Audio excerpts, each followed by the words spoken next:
Après ce que Notion a appelé le Summer of Launches, l'été des lancements, faut dire qu'on a eu beaucoup de nouveautés vraiment sympas qui sont arrivées sur l'outil. Comme d'habitude sur la chaîne, je vous fais un récap de cette période de nouveautés, tout simplement pour se mettre à jour à la rentrée. Restez bien jusqu'à la fin car Notion a divulgué une fonctionnalité assez énorme qui arrive bientôt. Du coup c'est parti, on se retrouve sur Notion.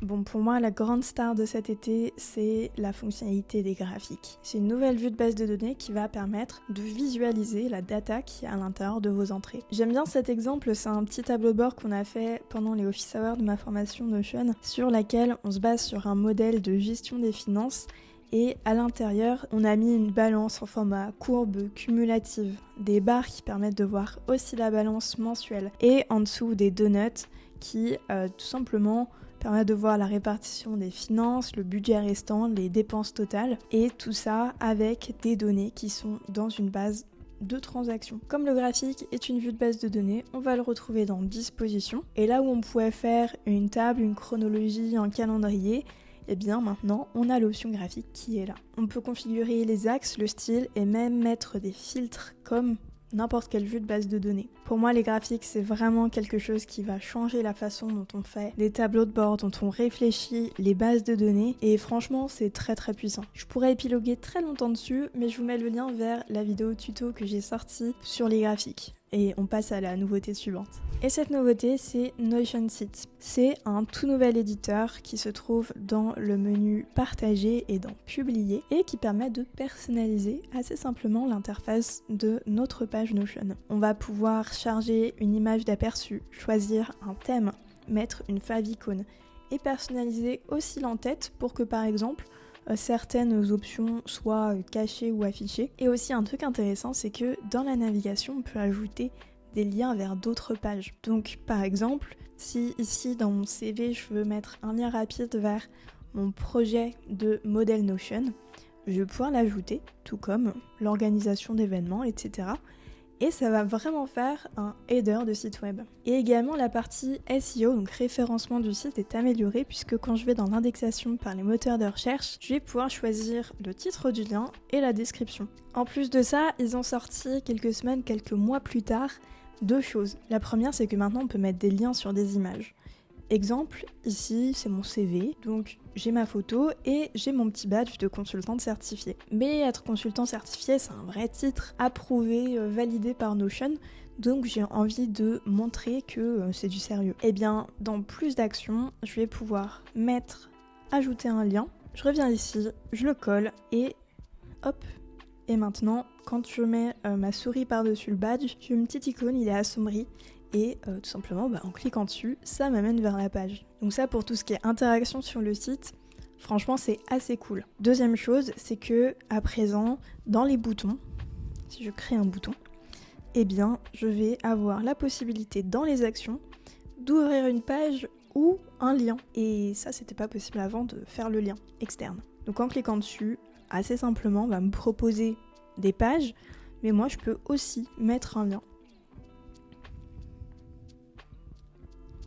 Mon lien, je vais l'appeler mon profil de consultante certifiée. Sympa. Je peux mettre aussi une icône. Voilà, si je veux le mettre en avant. Je clique sur terminer et tout simplement, en cliquant dessus, ça m'amène aussi vers le site. Le fait qu'on n'ait pas eu ça avant, pour moi, c'était encore un grand frein sur les sites puisque ça faisait moins d'interactions et on ne pouvait pas utiliser ce qu'on appelle un call to action. Donc un appel à l'action sur un bouton, ce qui était un petit peu dommage. Personnellement, je suis assez contente parce que maintenant, justement, mon CV, la partie portfolio, je l'ai mis sur Notion. À présent, parlons Notion Calendar. Ça faisait très longtemps que les utilisateurs Android attendaient l'application qu'on avait eue sur iOS dès le début. Eh bien, ça y est, voilà. Aussi rapide que ce soit, cette annonce est importante. Ok, maintenant je vais revenir sur mon CV pour qu'on me parle des encadrés. C'est mon bloc préféré de base. J'aime beaucoup mettre des choses dans des encadrés, je trouve que ça les met beaucoup en avant. Et bien à présent, ils sont encore meilleurs. Il y a 2 choses à savoir. Premièrement, maintenant dans les encadrés, on n'est plus obligé de mettre des icônes. Exemple, ici dans mes projets, alors vous avez remarqué peut-être que moi dans tous mes encadrés, je mettais une petite flèche vers le bas de la même couleur pour que ça fasse plutôt simple, mais on était obligé. Et bien maintenant, je peux cliquer sur mon icône et cliquer sur supprimer. Et voilà, ça fait juste un encadré maintenant. Maintenant la deuxième, c'est que le premier bloc d'un encadré, avant, ça pouvait être seulement du texte.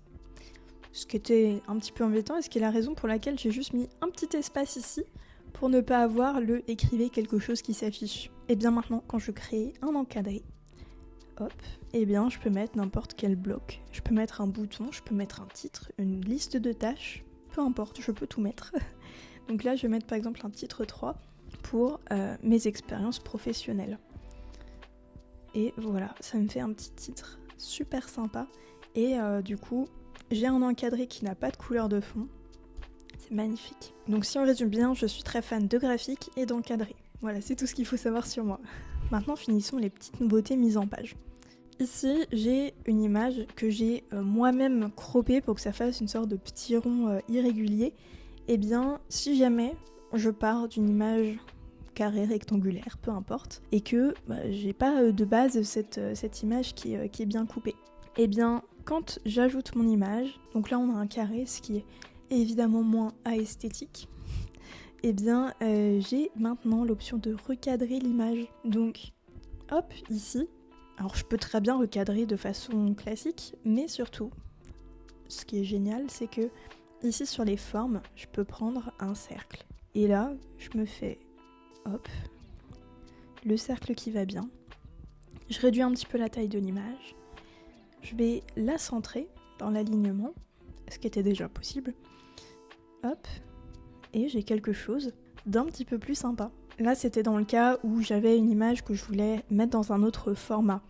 Mais ici, par exemple, j'ai cette petite photo d'Elmo super mignonne sur laquelle j'ai envie de recadrer sur lui. Je recadre l'image. Et je peux très bien choisir un format, ça peut être un carré, ça peut être du 16/9, horizontal ou vertical.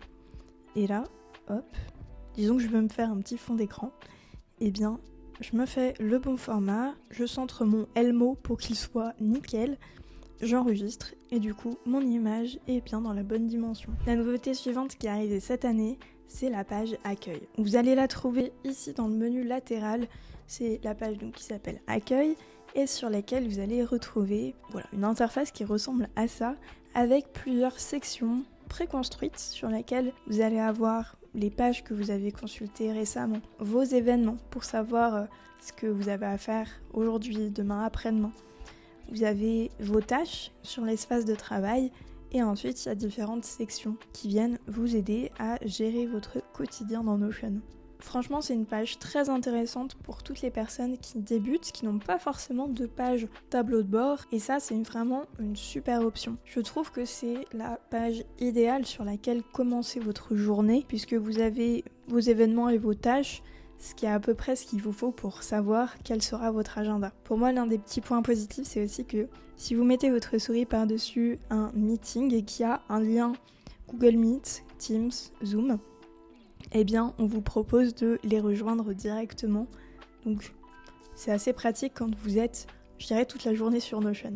Maintenant parlons bien, parlons automatisation. Il y a plusieurs choses sympas qui sont arrivées, que ce soit sur le fonctionnement général des automatisations ou sur des petites fonctionnalités plutôt en plus. Et justement sur le fonctionnement, il y a plusieurs choses. Eh bien à présent, il y a deux options.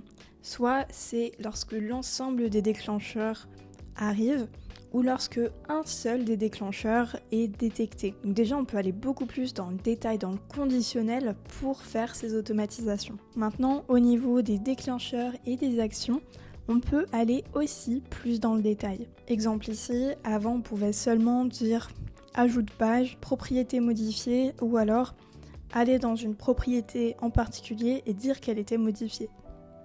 Et bien maintenant par exemple je peux lui dire que le nom de mon projet est, ou bien, et c'est là que c'est intéressant, contient, ne contient pas, commence, se termine par, est modifié et effacé. Donc c'est vraiment plein de possibilités en plus qui arrivent dans les automatisations.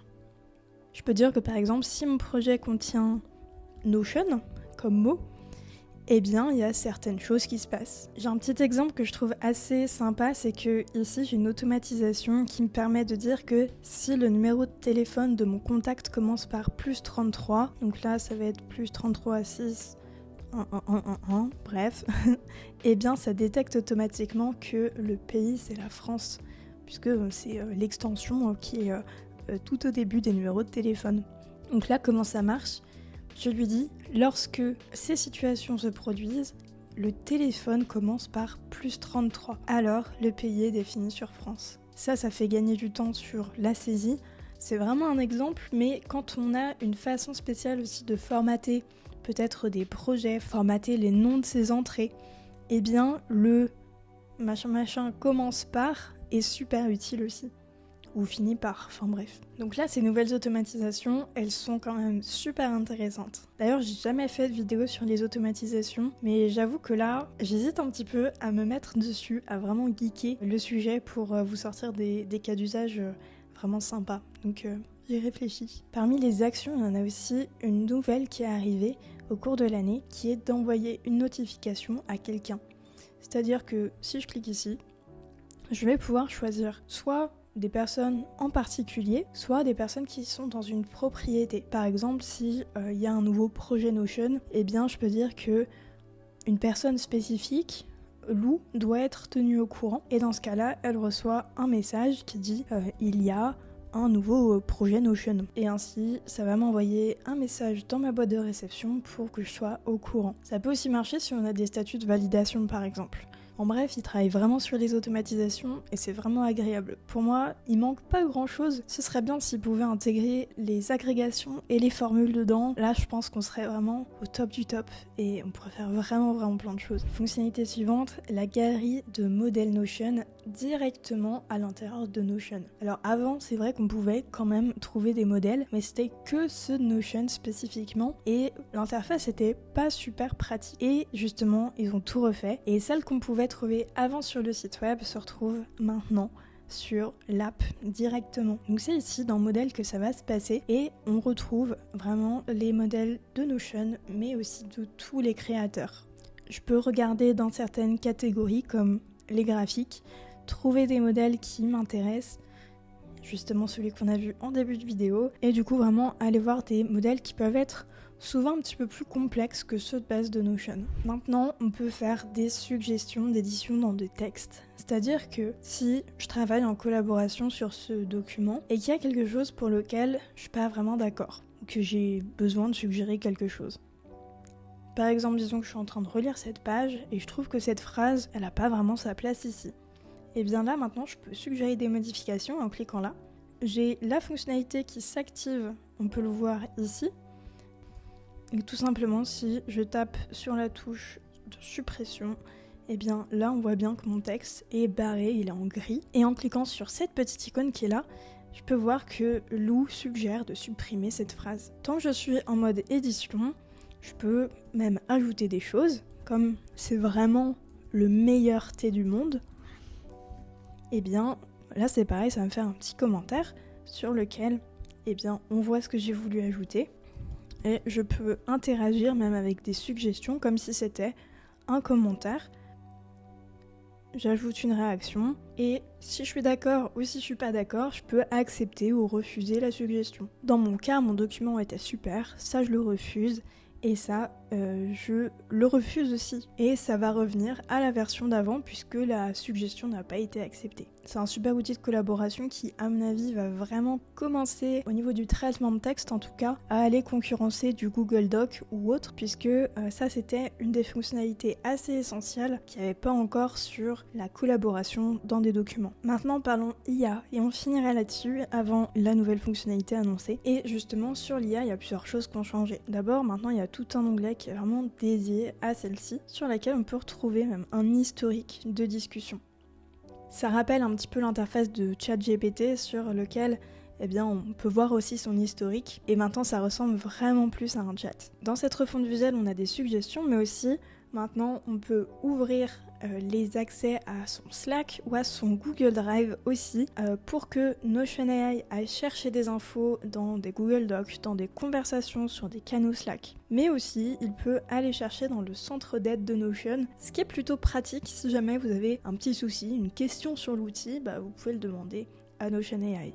Une autre chose assez importante, c'est que si Notion AI n'a pas l'information sur votre espace, il va pouvoir utiliser GPT-4 pour aller chercher l'information autre part. Parmi les prompts que j'ai trouvé intéressants, c'est que on peut lui demander de créer un logigramme, donc une sorte de diagramme avec les informations qu'on lui donne. Là par exemple, je lui dis que j'ai un projet qui contient 3 tâches. J'ai pas été précise du tout, mais il m'a fait ce diagramme qui contient début du projet, tâche 1, 2, 3, fin du projet, avec des petites flèches qui sont là pour mettre la description. Donc j'imagine que je pourrais aussi lui demander d'aller plus loin sur ce qu'il y a écrit dans les cases. Au final, ça me fera un super diagramme que je peux avoir complètement dans une page Notion. Donc voilà, c'est intéressant, au fur et à mesure, ils étoffent un petit peu cette IA. Personnellement, plus ça va, plus j'aime l'utiliser. Elle ressort des données vachement intéressantes, même si je sais que c'est encore un petit peu controverse dans la communauté Notion, notamment par rapport au prix qu'ils n'ont pas modifié pour le moment, mais si on regarde bien leur documentation, ils précisent que le tarif pourrait évoluer. Donc à voir comment ça se passe sur les prochains mois à ce propos, je vais surveiller le sujet. Bon, maintenant, la fonctionnalité qui a été annoncée par Notion et qui est vraiment chouette, elle a été annoncée dans cette note de mise à jour à propos des graphiques. Un rapide aperçu des formulaires. En fait, si on va tout en bas, on va retrouver ici l'aperçu des formulaires, donc qui vont arriver prochainement dans Notion. Pour tout vous dire, je suis en train de les tester en accès anticipé. Je trouve ça assez sympa, il y a peut-être encore des petites choses à fignoler, mais ça va rendre, à mon avis, certains workflows vraiment plus faciles pour des utilisateurs débutants dans Notion. J'ai hâte d'y être, je vais faire plusieurs vidéos pour expliquer ça. Pour moi, il y a vraiment un gros potentiel avec les formulaires. Et voilà, on a fait le tour de l'été des lancements de Notion. Dites-moi en commentaire quelle est vous la fonctionnalité qui vous plaît le plus, celle que vous utilisez peut-être le plus aujourd'hui sur votre espace. Moi de mon côté, ce sont définitivement les graphiques qui ont pris mon cœur. J'ai fait quelques vidéos sur le sujet si vous voulez voir quelques exemples. Et en attendant la prochaine vidéo, je vous dis à très vite.